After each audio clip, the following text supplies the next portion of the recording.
3 weeks later, Camila stood in a small apartment across the city. It wasn't much. One bedroom, a tiny kitchen, windows that looked out onto a busy street, but it was hers. Safe, away from the palace and everything that had happened there, outside. The world had exploded with the story. Every news channel, every newspaper, every social media feed, the contract, the corruption, the king's attempt to silence a witness. It was everywhere. The king had denied everything at first, called it lies, said Camila was a disgruntled employee seeking revenge. But then other people started talking.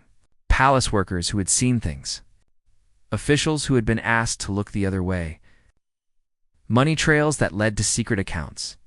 The evidence became too heavy to ignore.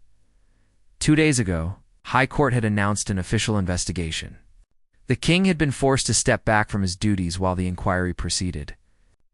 Lord Pemberton had disappeared, fled the country to avoid arrest, and the Queen. The Queen had done something unprecedented. Camila picked up her phone and read the news article again. Even though she had memorized every word in a historic address to the nation, Her Majesty the Queen announced her separation from the king and her intention to support the constitutional investigation. She stated that her loyalty was to the people and to justice, not to any individual, including her husband. The Queen has received overwhelming public support for her stance, with thousands gathering outside the palace to show their solidarity. Camila set the phone down. A knock came at her door. Gentle, expected. She opened it to find Maria standing there, holding a bag of groceries and wearing a warm smile. "Thought you might need some company," Maria said, stepping inside. "And some real food. I know you've been living on takeout." They sat in the small kitchen, drinking tea and eating the sandwiches Maria had made. For a while, they didn't talk about the palace or the case or any of it. They just talked about normal things. The weather. A funny thing Maria had seen on the bus. Plans for the future. But eventually, the conversation turned serious. "The Queen wants to see you," Maria said quietly. "She asked me to deliver a message." Camila's chest tightened. "What message?" "She wants to thank you. Properly. She wants you to know that what you did saved more than just those lands. You saved the integrity of the crown itself. You reminded people that honor still matters." Camila's eyes filled with tears. "I was just telling the truth." "That's exactly why it mattered," Maria said. She reached across the table and took Camila's hand. "Most people don't have the courage to do what you did, to stand up when it's easier to look away, to risk everything for something bigger than yourself." "I was terrified," Camila admitted. "I'm still terrified," good Maria said. "Fear means you understand the stakes, means you're human, but you didn't let it stop you. That's what makes you brave." They sat in comfortable silence for a moment. Then Maria pulled an envelope from her bag. "This is from the Queen, too." Camila opened it carefully. Inside was a letter, handwritten on royal stationery. "Dear Camila," it read, "words cannot express my gratitude for your courage and your integrity. You have reminded me what it means to serve something greater than oneself. The investigation is ongoing, and justice will take time, but because of you, it has begun. The lands are now protected. The deal has been canceled. The people know the truth. I know you may never want to return to the palace, and I understand, but please know that you will always have a place here if you choose. Not as a servant, but as a friend. With deepest respect and admiration, H.M." Camila wiped her eyes. The letter felt heavy in her hands. Important. Like a piece of history. "What will you do now?" Maria asked gently. Camila looked around her small apartment. She thought about her old life. The long days of cleaning and serving and staying invisible. She thought about the chains. The fear. The moment she had almost given up. But she also thought about the moment she had chosen to be brave. The moment she had spoken the truth. The moment she had realized that even someone like her, someone small and ordinary, could change the world. "I don't know yet," she said honestly. "Maybe I'll go back to school. Learn something new. Maybe I'll become a teacher. Help other people find their courage. Maria smiled. I think you'd be a wonderful teacher. Or maybe, Camila continued, her voice growing stronger, maybe I'll work in advocacy. Help people who can't help themselves. Make sure that what happened to me never happens to anyone else. The Queen would support that, Maria said. She's setting up a foundation. For transparency. For protecting whistleblowers. She wants to make sure people who speak up are protected, not punished. She'd love to have you involved. Camila considered this. It felt right. Like a circle completing itself. Tell her yes, Camila said. Tell her I'm ready. Maria's eyes shone with pride. I will. As the sun began to set, painting the apartment in golden light, Camila stood at her window and looked out at the city. Somewhere out there, the palace still stood. The investigation continued. The world kept turning. But something had changed. Something fundamental. A servant had spoken up. A queen had chosen justice over comfort. And the people had listened. It wasn't a fairy tale ending. The king would face consequences, but the legal process would take years. There would be appeals and debates and political battles. Some people would always believe Camila had lied.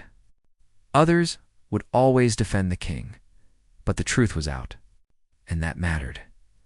Camila touched her wrists, where the chains had left faint marks. They were fading now, but she would always remember them. Would always remember the weight. The fear. The moment she thought her life was over, and she would remember what came after. The moment she chose to stand.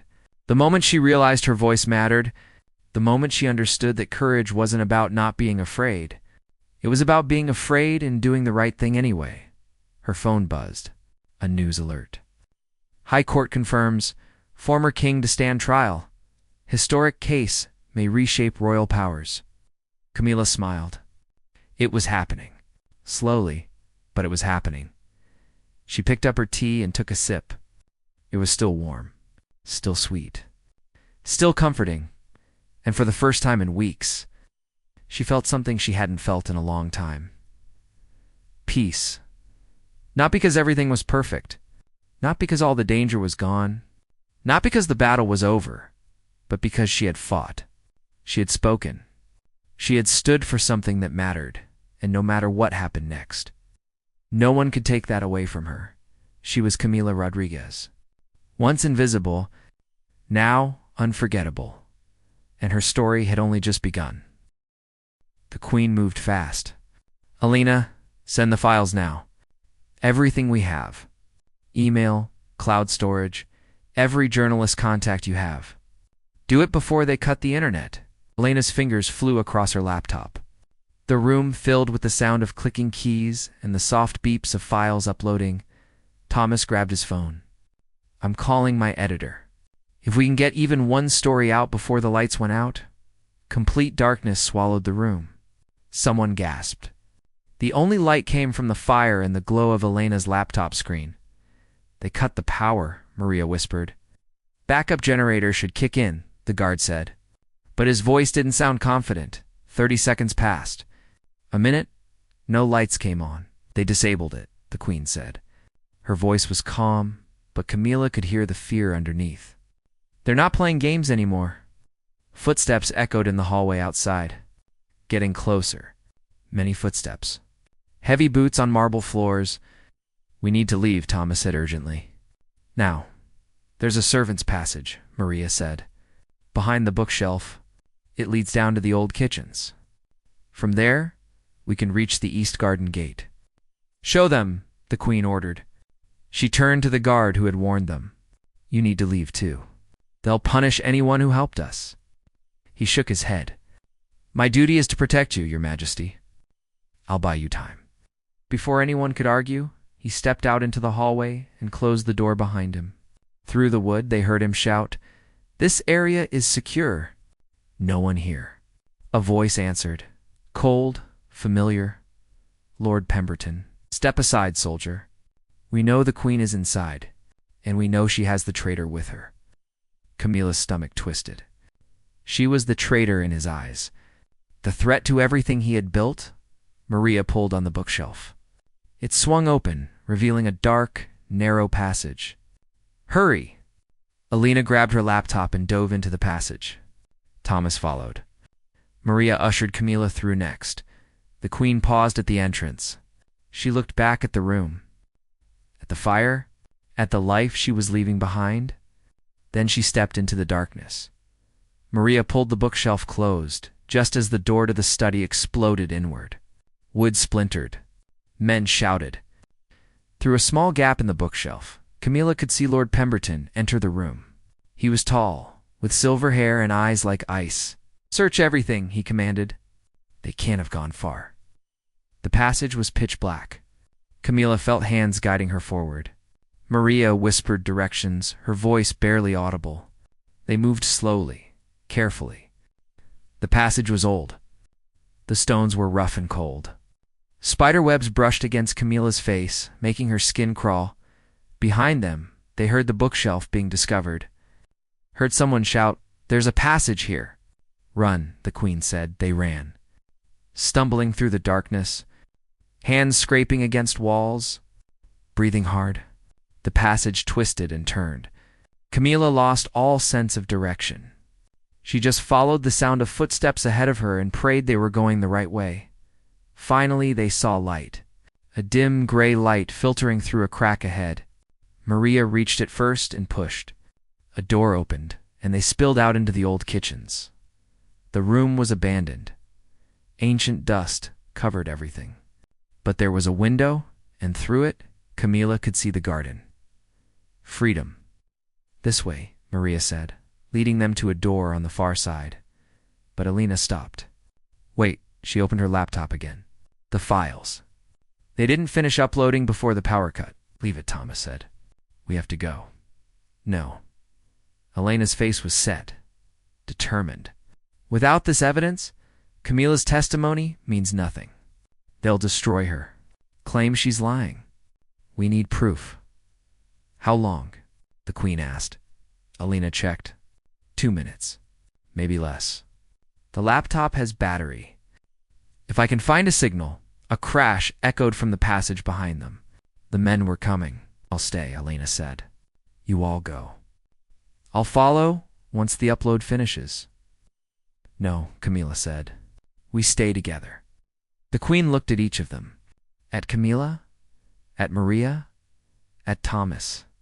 At Alina with her laptop, her fingers still typing, fighting to save them all. "Then we defend this room," the Queen said. She picked up an old iron poker from near the ancient fireplace. "We hold them off for 2 minutes." Maria grabbed a heavy pan. Thomas found a wooden board. Even Camila picked up something, a thick rolling pin that felt solid in her hands. They stood at the door to the passage, waiting. The footsteps grew louder. Voices shouted commands. Camila's heart was beating so hard she could hear it in her ears. She had never fought anyone in her life. She was a cleaner, a servant. She scrubbed floors and folded sheets and kept her head down. But today, she was something else. Today, she was someone worth chasing, someone worth silencing, someone who mattered. The door to the passage burst open. Lord Pemberton stepped through first. Behind him, a dozen men. Security, personal guards, men who followed orders without question. He stopped when he saw them. Standing there, armed with kitchen tools, ready to fight. For a moment, no one moved. Then Lord Pemberton laughed. It was a cold, cruel sound. "Your Majesty," he said, his voice dripping with false respect, "you're being dramatic. No one wants to hurt you. We just want the girl. Give us Camila, and this all goes away," the Queen said. Her voice was steel. "Think about what you're doing," Lord Pemberton continued. "You're risking the crown, your position, your family. For a servant who means nothing, she means everything," the Queen replied. "She's the truth, and I won't let you bury it anymore." Lord Pemberton's smile disappeared. "Then you're a fool." He gestured to his men. They moved forward. But before they could take another step, Elena's voice rang out. "Done. It's uploaded. Everything." Lord Pemberton's face went white. "Shut that down now." But it was too late. The evidence was out. flying through digital networks, landing in inboxes, being downloaded, being read, being shared. The truth was loose. Lord Pemberton realized it at the same moment everyone else did. His power was gone. His control was shattered, and there was nothing he could do to stop it. "Run," Thomas said. Now, they burst through the door to the garden. The early morning light was breaking over the horizon. Fresh air hit Camilla's face. The gate was just ahead. Beyond it, the world, safety, life. But as they ran, Camilla looked back one last time. She saw Lord Pemberton standing in the doorway, saw the rage on his face, saw him pull out a phone and make a call, and she knew this wasn't over. Not by far, but they had won something. They had gotten the truth out, and now the whole world would be watching. Night fell over the palace like a blanket, but Camilla couldn't sleep. She lay in her small bed, staring at the ceiling, listening to every sound, every footstep in the hallway, every door that opened and closed, every whisper that floated through the walls. She knew they were talking about her, planning, deciding what to do next. At midnight, a soft knock came at her door. 3 taps. Then 2. The signal Maria had told her to wait for. Camilla opened the door carefully. A young man stood there. A palace messenger she recognized but had never spoken to. He was barely 20, with nervous eyes that kept darting down the hallway. "The Queen requests your presence," he whispered. "Follow me. Stay quiet." They moved through the palace like ghosts. The messenger knew every shadow, every blind spot where the security cameras couldn't see. They climbed a narrow staircase Camilla had never used before. It wound upward, higher and higher, until they reached a part of the palace she didn't recognize. He stopped at a dark wooden door and knocked once. It opened immediately. The Queen stood there, but she looked different. No makeup, no jewelry. Her hair was down, making her seem younger, more human. Behind her, Maria waited, along with 2 other people Camilla didn't know. "Come in," the Queen said, quickly. The room was small, but elegant. A private study filled with books and papers. A fire burned in the fireplace, casting dancing shadows on the walls. The Queen gestured to a chair. "Sit, please." "We don't have much time." Camilla sat. Her heart was pounding again. The Queen remained standing. "I owe you an apology," she began. "I knew my husband was involved in questionable business dealings, but I didn't know he would go this far.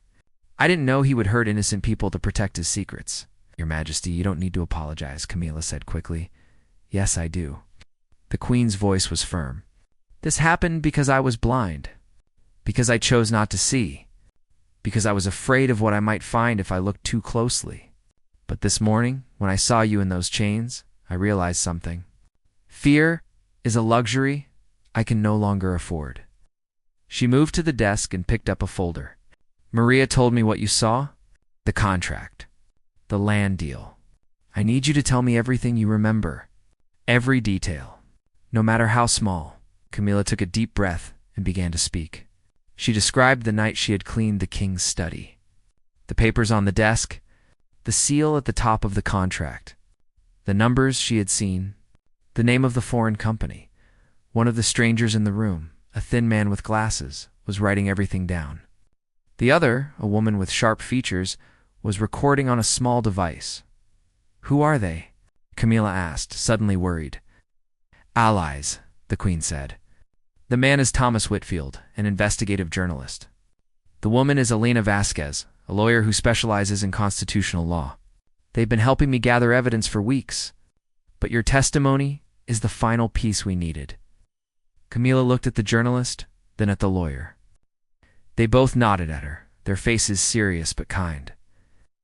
"What happens now?" Camilla asked. Elena, the lawyer, spoke for the first time. Her voice was crisp and professional. "Tomorrow morning, we file a formal complaint with the High Court. We present all the evidence we've gathered, including your testimony. The king will be forced to answer for his actions." "And if he refuses?" Camilla asked. The room went quiet. The Queen turned to face the fire, her back to everyone. If he refuses, she said softly, then this becomes bigger than a scandal. It becomes a constitutional crisis. The crown against the people? And I will have to choose a side. I've already chosen, Maria said quietly. The queen didn't respond. But Camilla saw her shoulders tremble slightly, saw her hand reach up to wipe her eyes. Thomas, the journalist, closed his notebook. We should prepare for the worst. Lord Pemberton won't let this happen without a fight. He has connections, money, power. He'll try to discredit Camila. He'll try to make her look like a liar. Then we need to be smarter, Alina said. We need to release the story to multiple news outlets simultaneously. Make it too big to bury, too loud to silence. The queen turned around. Her face was determined now, resolved. Do it. Release everything. Let the people decide who they believe. Camila felt the weight of what was happening settle on her shoulders. She wasn't just a servant anymore. She was a witness, a key to unlocking a truth that powerful people wanted hidden. And tomorrow, the entire world would know her name. Are you sure about this? The queen asked, looking directly at Camila. Once we begin, there's no going back. Your life will change forever. You'll be in danger. They'll come after you with everything they have. Camila thought about running away, about disappearing into the night and never looking back. It would be so easy, so safe. But then she thought about those lands, about the families who would lose their homes, about the children who would grow up without the forests and rivers their grandparents had promised to protect. She thought about her mother's voice. Stand up, Mia, even when your knees are shaking. Especially then, I'm sure Camila said. And this time, she truly was. The queen smiled. It was the first real smile Camila had seen from her all day. Then we stand together, all of us, against whatever comes. Maria handed Camila a cup of tea. It was warm and sweet, and as Camila drank it, she felt some of the fear melting away. Not all of it, but enough. You should rest, the queen said. Tomorrow will be the longest day of your life. But as Camila stood to leave, the door burst open. A guard rushed in, his face pale with panic. Your Majesty, he gasped. Lord Pemberton knows. He's coming, and he's not alone. The room froze. The queen's face went hard. How many? 20 men. Maybe more. They're sealing off the palace. No one in or out. Lena grabbed a recording device. We need to send this evidence out now, before they can stop us. But it was already too late. Outside, footsteps thundered through the hallways. Voices shouted orders. Doors slammed, and Camila realized, with cold certainty, that the battle had begun. Not tomorrow. Right now, the question was, would any of them survive it? The palace felt different when Camila walked back inside. Colder, like the walls themselves were watching her. The queen had disappeared into her private chambers. The guards who had arrested her now avoided her eyes, and the other staff members whispered as she passed. She didn't know where to go. Her small room in the servants' quarters felt too far away, too lonely, so she stood in the hallway, her wrists still aching from the chains, trying to make sense of everything that had just happened. A hand touched her shoulder. She jumped. Easy. A soft voice said, It's just me. Maria, the head housekeeper. A woman with kind eyes and gray hair pulled back in a tight bun. She had worked at the palace longer than anyone, longer than Camila, longer than most of the royals themselves. Come, Maria whispered, glancing around nervously. We can't talk here. She led Camila through a maze of back corridors, places tourists never saw, places even some staff members didn't know existed. They walked past storage rooms filled with old furniture, past wine cellars that smelled like earth and age, past forgotten paintings covered in dust. Finally, Maria opened a small door hidden behind a heavy curtain. Inside was a tiny room, just a table, 2 chairs, and a single window that looked out onto the garden. How? Sit, Maria said, closing the door behind them. Camilla sat. Her body felt heavy, like all the strength had drained out of her. Maria pulled out the other chair and leaned forward. Do you know why they arrested you? Camilla shook her head. The queen said someone wanted to silence me, but I don't understand. Silence me from what?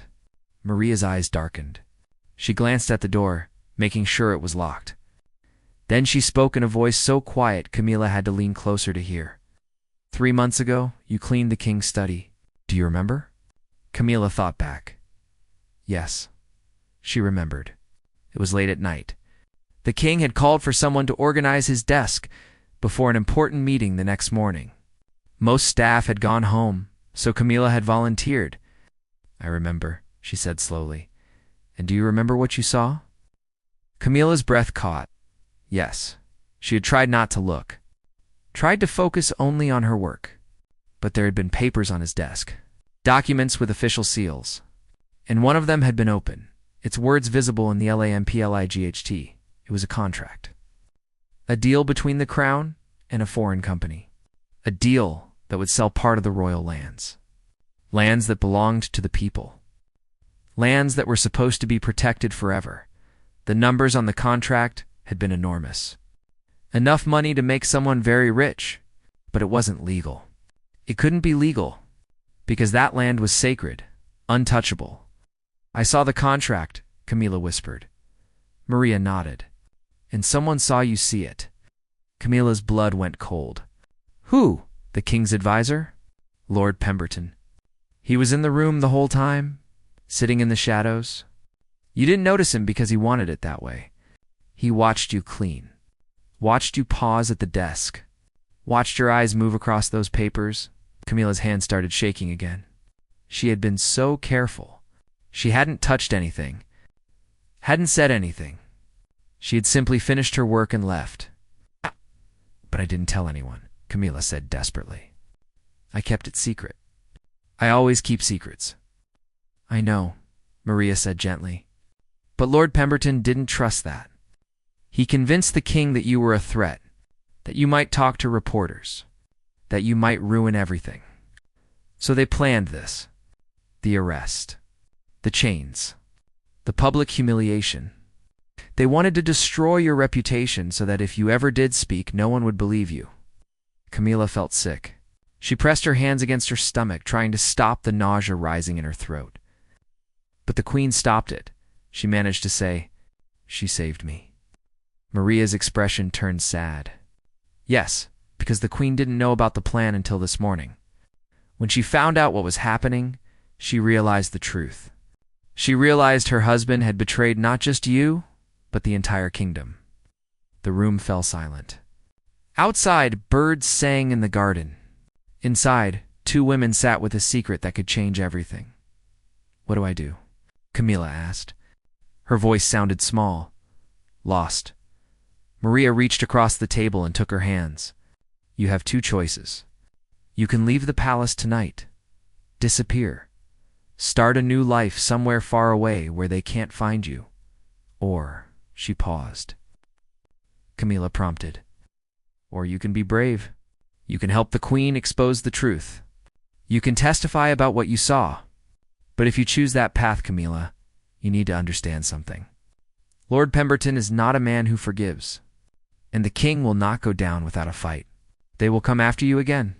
And next time, the queen might not be able to stop them. Camila looked down at her hands. They were rough from years of work, scarred from hot water and cleaning chemicals. These were the hands of a servant, a nobody, someone the world didn't care about. But they were also the hands of someone who knew the truth. She thought of the lands mentioned in that contract. Lands where children played, where families had lived for generations. Lands that would be destroyed if the deal went through. Sold to the highest bidder. Turned into factories or hotels or whatever made the most money. She thought of the queen's face in the courtyard. The tears in her eyes. The courage it had taken to stand up to her own husband. And she thought of her mother, who had raised her to be honest. To stand up for what was right, even when it was hard. Camila lifted her head. Her hands stopped shaking. I choose the truth, she said. Her voice was steady now, strong. Tell me what I need to do. Maria smiled. It was a sad smile, but proud. Then we start preparing. Because tomorrow, everything changes.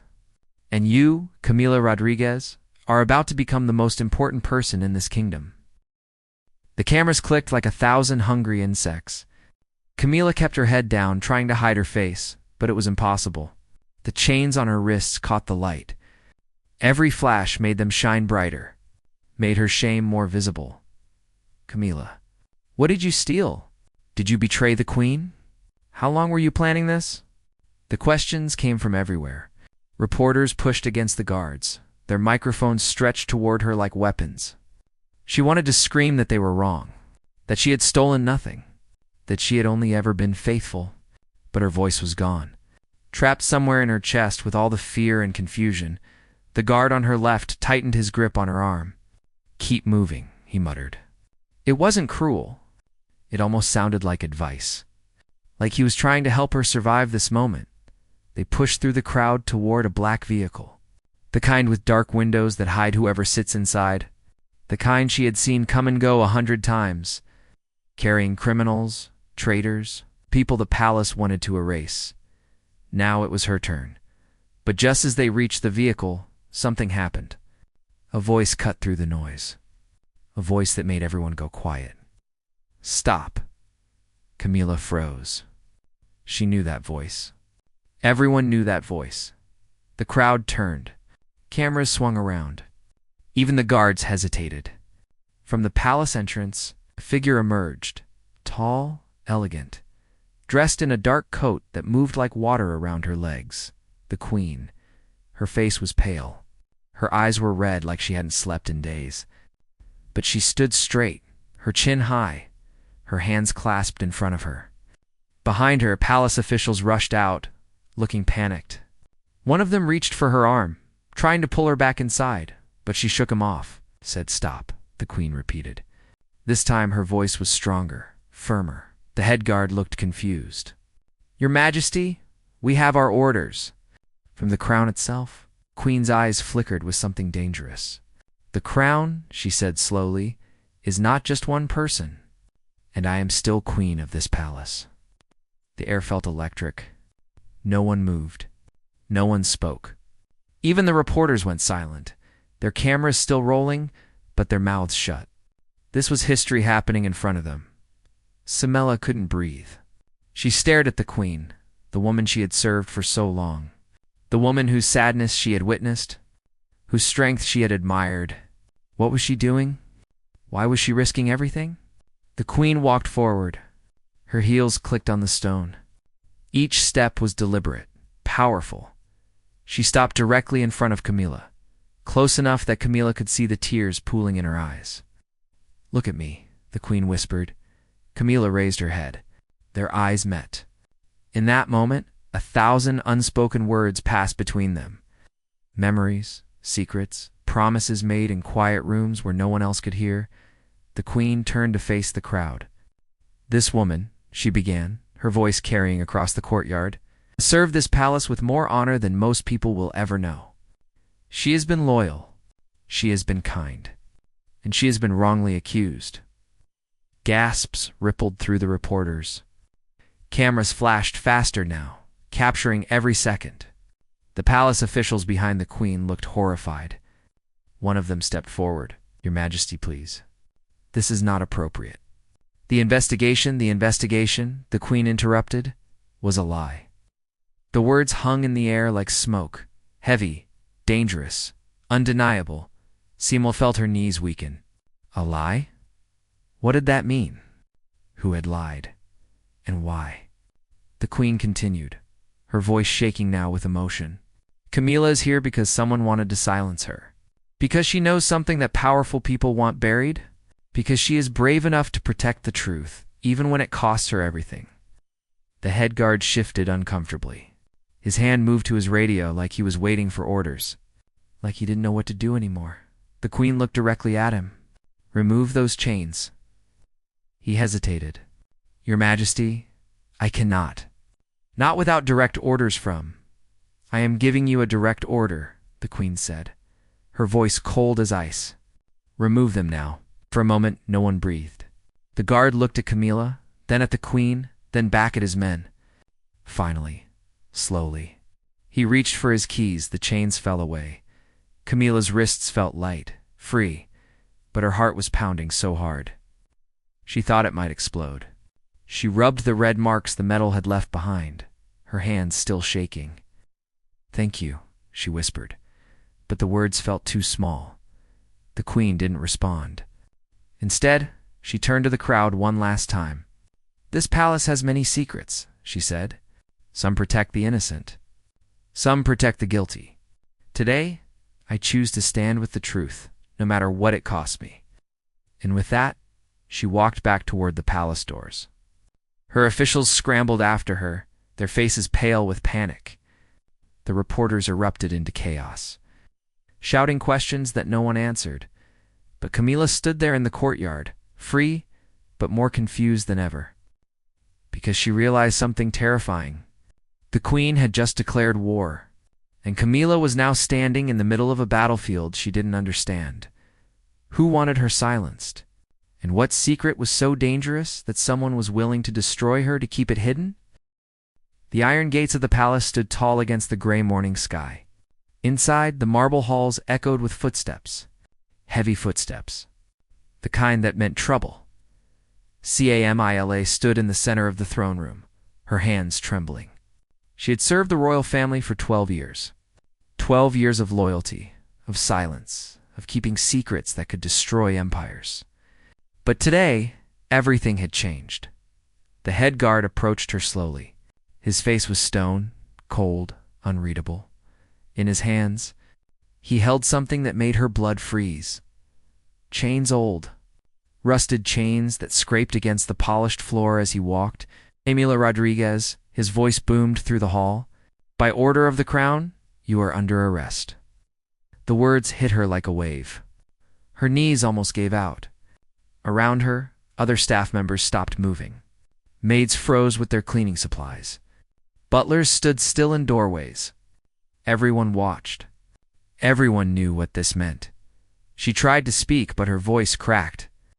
"For what? What have I done?" The guard didn't answer. He simply moved forward, the chains clinking with each step. Behind him, 3 more guards appeared. Their faces showed nothing. No pity. No hesitation. Before you continue watching, make sure you're subscribed to our channel. You won't believe what happens next, and we share incredible true stories like this every week. Hit that button now. Camila's mind raced. She thought of the queen, the woman she had dressed every morning for over a decade, the woman whose tears she had wiped in private, the woman whose secrets she had buried deep in her heart. Where was she now? Why wasn't she stopping this? The cold metal touched her wrists. The chains were heavier than she imagined. They locked with a sharp click that echoed through the silent room. She felt the weight pull her arms down, felt the eyes of everyone burning into her back. "Please," she whispered. "There must be a mistake." The guard said nothing. They began to walk, and she had no choice but to follow. Her feet moved, but her mind was somewhere else. Somewhere in the past, trying to understand what she had done to deserve this. The walk through the palace felt endless. Every corridor she had cleaned, every window she had polished, every secret conversation she had overheard. All of it flashed through her mind like a movie. She passed the kitchen, where she used to share tea with the cook. She passed the library, where she had spent quiet afternoons organizing books. She passed the queen's chambers. The door was closed. No sound came from inside. Camila's heart broke a little more with each step. After everything she had done for this family, after every sacrifice she had made, this was how it ended. The main entrance came into view. Beyond it, the courtyard. Beyond that, the world outside the palace walls. A world she hadn't stepped into properly in years. A world that would now see her in chains. The morning light hit her face as the doors opened. It was too bright, too harsh. She squinted against it. That's when she heard it. Voices. Hundreds of voices. The courtyard was filled with people, reporters, cameras, flashing lights. They had been waiting for her. This wasn't just an arrest. This was a spectacle, a message. But what message and why? As the guards led her down the stone steps, Camila realized something terrifying. This wasn't about justice. This was about something far bigger. Something she hadn't seen coming. And somewhere behind those palace walls, someone was watching. Someone who knew exactly why she was in chains. The question was, would the truth ever come out?